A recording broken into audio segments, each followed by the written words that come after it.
2024, Reddit user SuperHeatran2 shared a disturbing discovery they made on the RBI2 subreddit. The post read, what's it called? 4 most disturbing Reddit threads. Terrifying film found at a thrift store.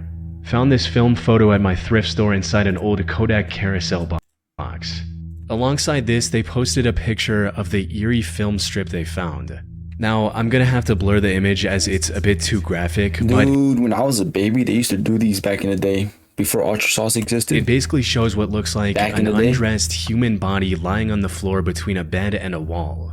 The floor is also covered in blood, with heavy splatters staining both the bed and the walls.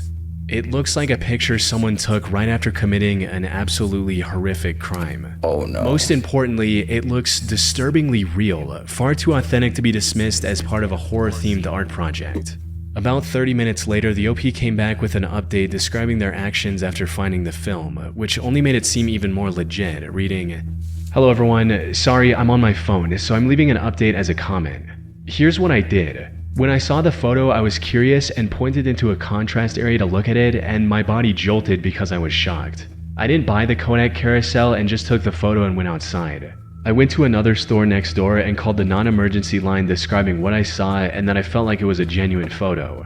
They told me they're sending an officer when available. She said she didn't have an ETA. The dispatch person told me if I can wait at the thrift store, and I said yes. I'm waiting in my car as of now."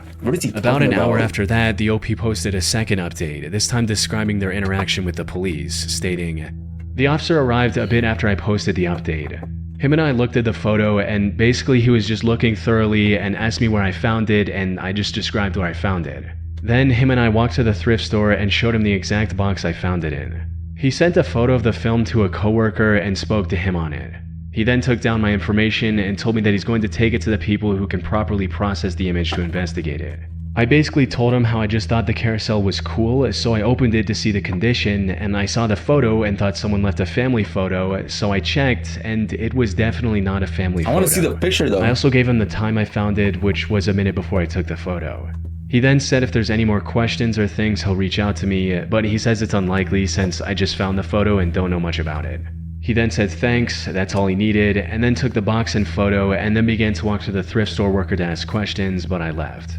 That's all I have so far, and if I'm being honest, I don't know if I'll get any updates from them, since I'm sure it's hard to go off of a film photo, and since I just stumbled upon it from chance and have no other information other than what I to see the picture on the Reddit thread? Now, usually when something like this is posted on the internet, there's a lot of skepticism surrounding its origin. The first thought most people have is that whoever made the post faked either the whole thing or parts of it for online attention. But in this particular instance, the vast majority of people were convinced that the OP was telling the truth, simply because the picture looked a bit too real. They urged the OP to post more information about where and how they found the film, which they complied with by posting pictures of the box the film was in. One person asked for more details. Was that the only image in the carousel? Yes, it's the only image, but it wasn't in the carousel, it was in the middle of the carousel. An hour later, SuperHeatran also posted a clear picture of the film by using their Apple Watch as a bright backlight. This only confirmed everyone's suspicion that the picture exposed onto the film was indeed real, with one user writing, "This doesn't seem fake. If it is, it's really well done." They further added, "I feel like if it was fake, it would be either more or less gruesome.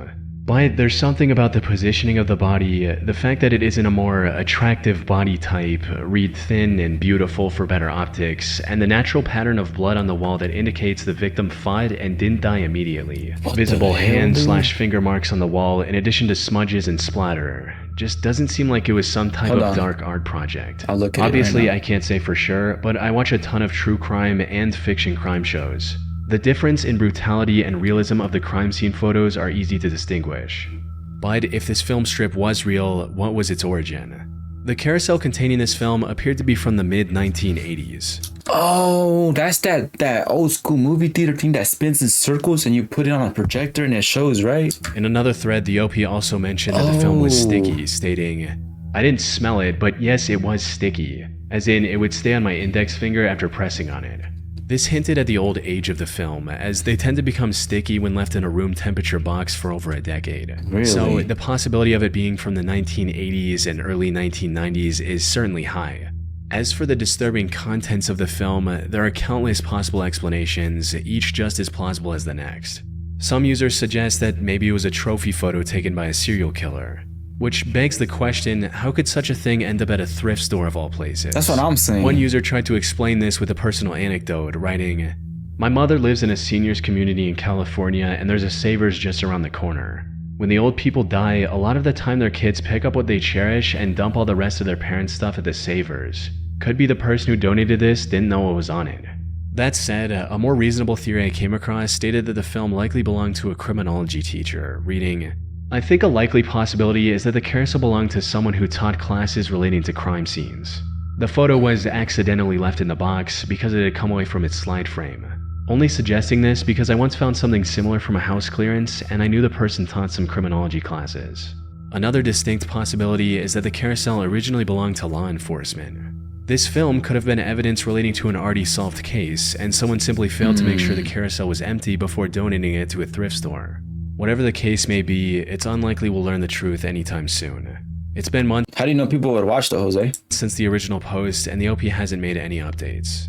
It's possible they'll get a call from the police at some point with an update, but at least until then, the film strip depicting what appears to be a horrific crime remains an unsolved mystery. Damn, dude. What if it's the government? On September 3rd, 2024, a Reddit user shared the unsettling sight they came across on a hike in Austin, Texas, reading, Ooh. "Stone crosses in South Austin. Anyone know what's up?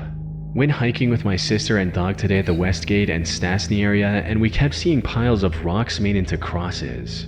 We stopped counting at 11. Does anyone know what these are? One of them had animal bones mixed into it. Weird voodoo or just memorials?" Alongside this, they also shared several images of the many stone crosses they described in their post.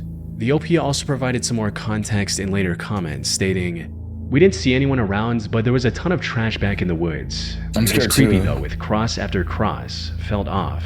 Definitely going to find new paths to walk the dog because I don't want to meet their architect." Usually, discoveries like these will lead to some interesting but predictable answers. For all we know, these could have been part of a ritual site of sorts from centuries ago, or something along those lines.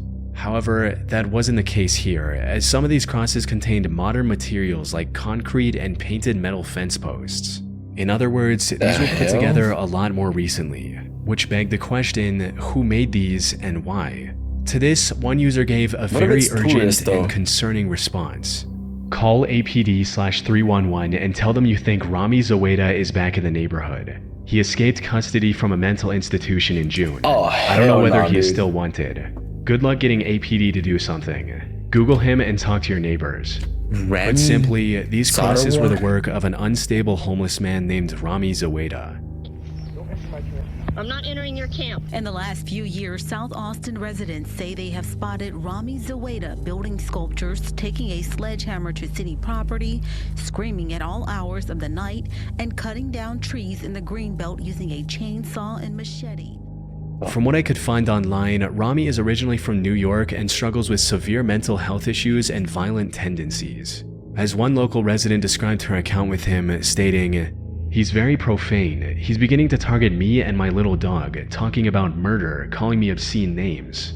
Reports of Rami disturbing locals go back years. Like this similar Reddit post from another Austin resident from December of 2023, reading, "These weird rock cross formations appeared seemingly overnight in the little green space between Westgate and Menchaca. Anyone have any idea what they may be for?" Like that? While looking through the wooded area surrounding these strange sightings, I even found what looked like Rami's base of operations. A quick search on the guy also shows that Rami's been doing this for quite a while. He'd been arrested 6 times in less than a year, however all of the charges were either dropped or dismissed. He was also ordered to undergo temporary inpatient mental health services back in April of 2024, but he managed to escape from the hospital within a few weeks of his detainment to continue his work. The same work that was later described by the OP in early September. As their post picked up steam, more and more locals joined the conversation to share what they knew about Rami as well. As it turns out, Rami wasn't just a misunderstood artist who should have been left alone. He was highly unstable and posed a great threat to the people in that neighborhood. "I live on Westgate near Stastny, about 1 block from where the crosses are. I just recently found a smart key outside of my home, a verified lockpicking tool in the back patio area, and am truly concerned he tried to break in but gave up very recently. Last year around this time, he would specifically target my home and steal water from my downstairs faucet, carrying large gallon containers of the stolen water on his bicycle. I filed a 311 report and have reached out to the APD district representative and left a message, but 311 told me I should keep calling. They have 14 days to respond to my concerns. Super great feeling. I'm feeling very, very uneasy and scared. I believe I saw him once. What happened is that I saw a man outside my apartment building casually stroll by, bash someone's windshield in with a sledgehammer, and casually continued strolling. Zoeda had a sledgehammer he used to break decorative white boulders that were on the side of the street. It appears he has now made crosses onto the broken rocks. He also had a chainsaw and cut down numerous trees. He said the devil was in the trees. He did this day and night for months on end. Not only did he destroy property, he threatened to murder people out for walks. Oh, and people said he has sawed stray cats in half. What the? Dude, what if he's saying the truth and people just think he's crazy? Now, from what I could find, he's never been charged with any form of animal cruelty. That said, the OP did find animal bones in a few of the crosses he built. What? So it's possible there's some truth to the statement. As for his motive, a journalist who spoke with him reported that he claimed to be, quote, taking out Satanism. Apparently, he believes that these woods are the worshipping grounds for a group of Satanists, making these crosses his way of purifying the landscape. Regardless of his reasoning, it's clear that he's mentally unwell and is a danger to the public. There are already rumors of him attacking stray animals, and it's not a stretch to imagine him turning his chainsaw on a person if he sees it as a necessary sacrifice to fulfill his goal. Thankfully, something of that nature hasn't happened as of yet. He was arrested again in late September and was even sentenced to 240 days in jail. But since he had already spent a long time in confinement in the past couple of years, his sentence was deemed served and he was released. At the time of writing, Rami is still out there and posing a threat to the people around him. Dude, he's still outside, dude. On the 14th of December 2017, Reddit user She's Such a Riot made a post about a bizarre and unnerving experience they had many years ago. The post read, "Humans walking in hamster wheels. When I was about 16, I came home from hanging with friends. I was a huge cartoon fan, still am, grabbed some food and settled into my bed to watch Nickelodeon. I knew it was Nick because it was the last channel I watched that day and no one shared the TV in my room. So I turn it on to see this creepy black, white, and gray scene where hundreds of nude humans are walking in a line over these hills in the background towards these giant hamster wheels in the front of the scene. They're walking towards the wheels as a few people are already in the wheels, walking endlessly and mindlessly in this robotic, zombie-like state. The people walking toward the wheels are also in this similar state, as if there's no life within their eyes. They're just cold/robotic. There's this cold, wind-like noise whistling in the background.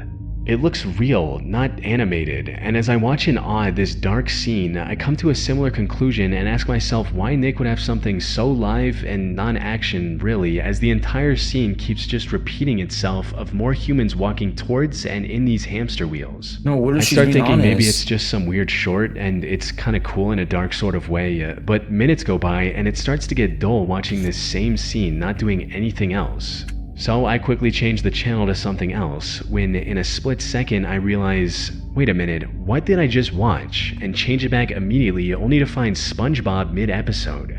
You could tell SpongeBob was on for a while, not like the weird short played and it just came on. Freaked out, I keep going back to surrounding channels thinking maybe it wasn't Nick, but nothing has the hamster wheel video on. It felt really dark, almost evil when I watched it, and though seemed somewhat interesting at first, it started to feel really wrong after a while. So that, lined with the repetitiveness of it all, made me change it. But now that I realized it wasn't on any channel in the first place, I was really creeped out, and still am to this day. And they just get I don't know if hyped. this was necessarily a shift in reality or something sinister, paranormal, or really a short, etc., but I have never been able to research and come up with anything about its existence since, including researching that day online in 2005 when it happened.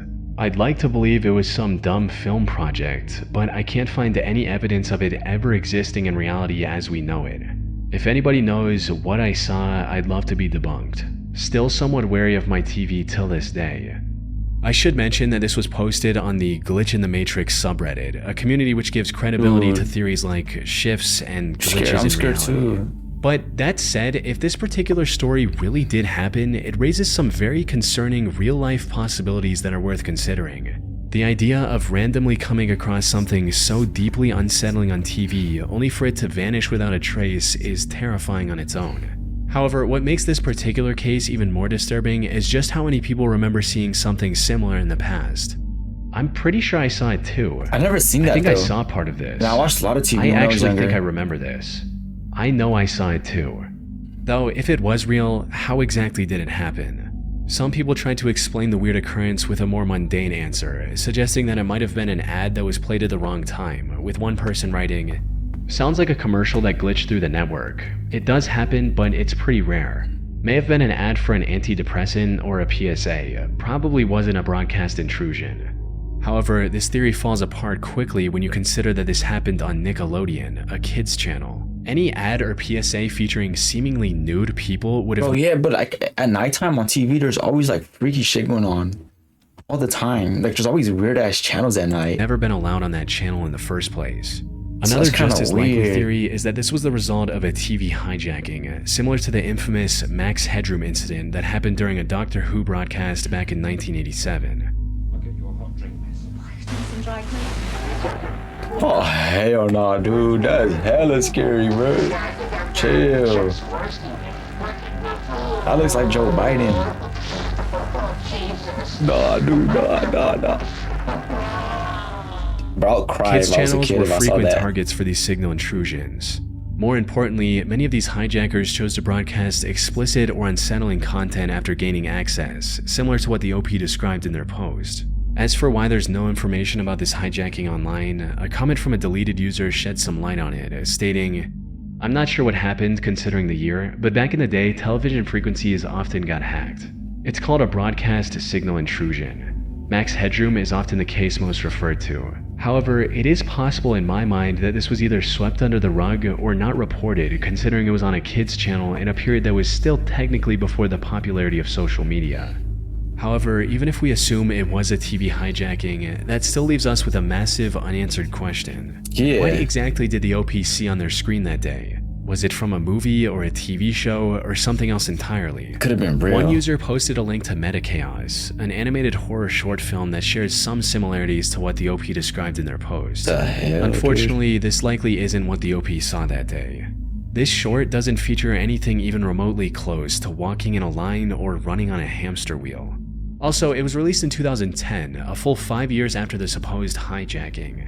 A more recent comment suggested something far more plausible, reading, "Okay, I know this is a dead topic, and I don't know if someone already said this before, but do you think it maybe could have been related to anything of those old MacBook Lemmings commercials? I just saw a compilation of a few and it reminded me of this."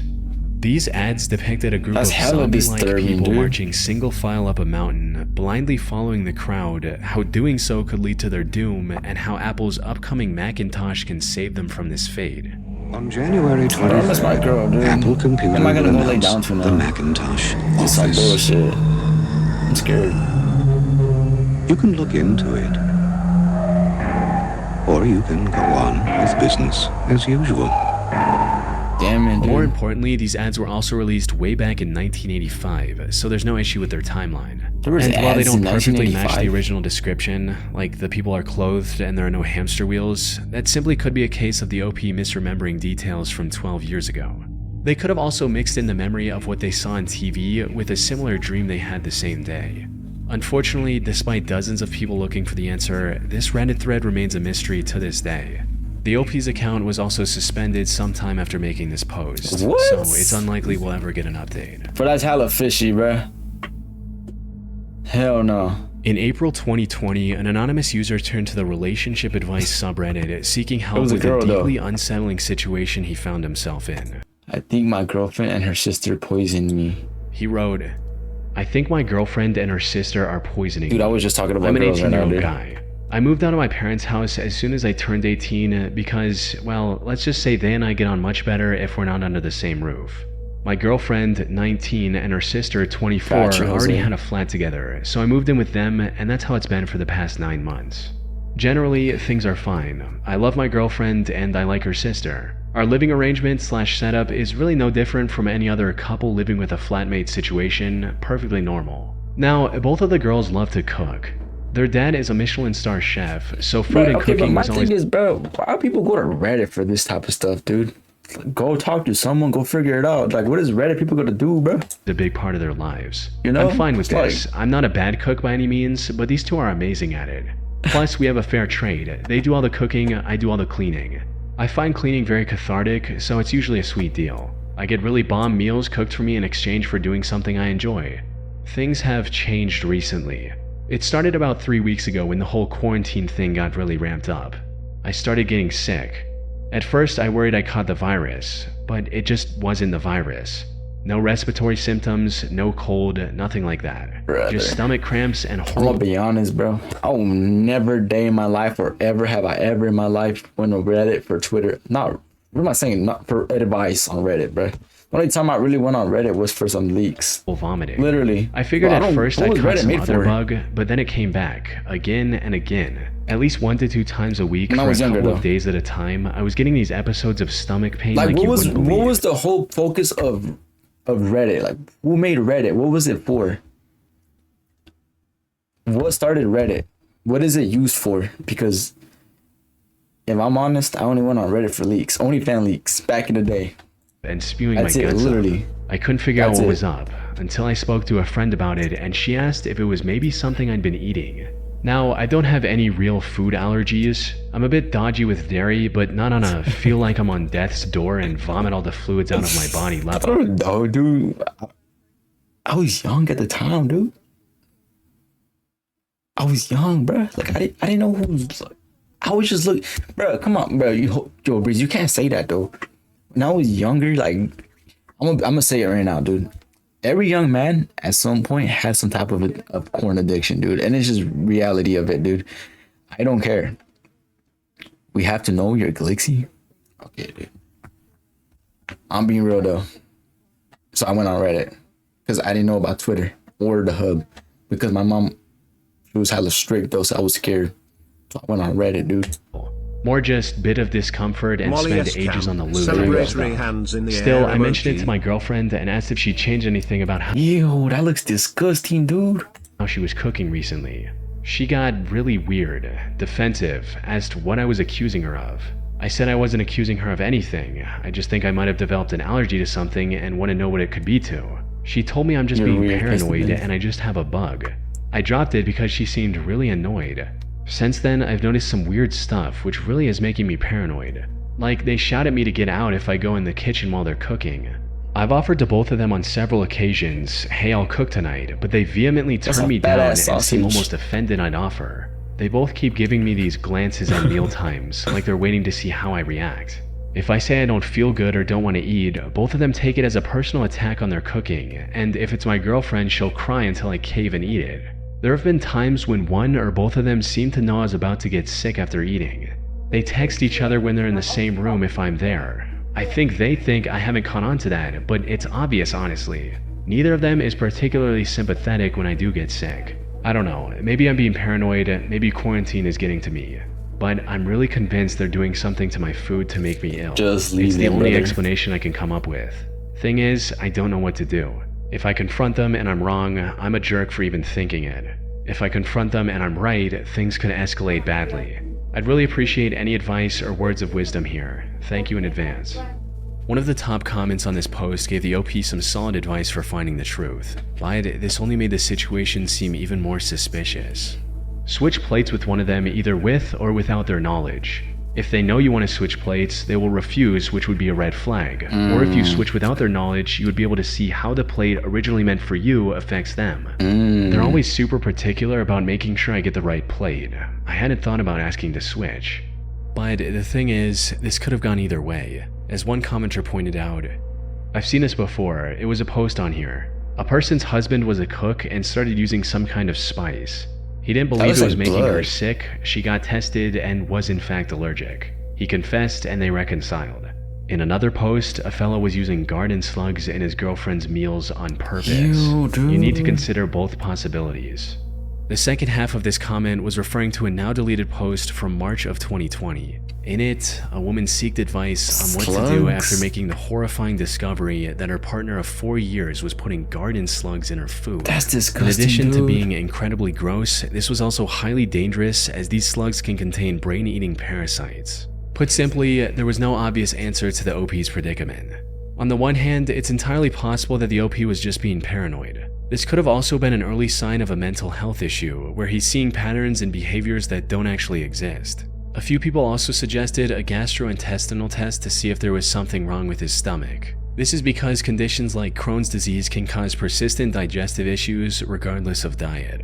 It could have also been a combination of the two, where his real symptoms were making the paranoia worse. But as this one user mentioned, a potential poisoning wasn't entirely off the table. If we assume that the OP's observations are completely accurate, there's a good chance that he was getting poisoned. What if my mom's trying to What makes poison this me? even more sinister, however, That is is kind that of his crazy too, girlfriend though, and her bro. People will always be so quick to put that label on people, calling them crazy and mentally ill. sister were disturbingly It's kinda deliberate fucked. in their actions. They didn't lace his food with a stronger poison, because then the OP might go to a doctor who would likely find the toxic substance in his system. And then they get put on Instead, they were medication. poisoning him slowly, likely in the hopes of keeping him oblivious until his eventual death.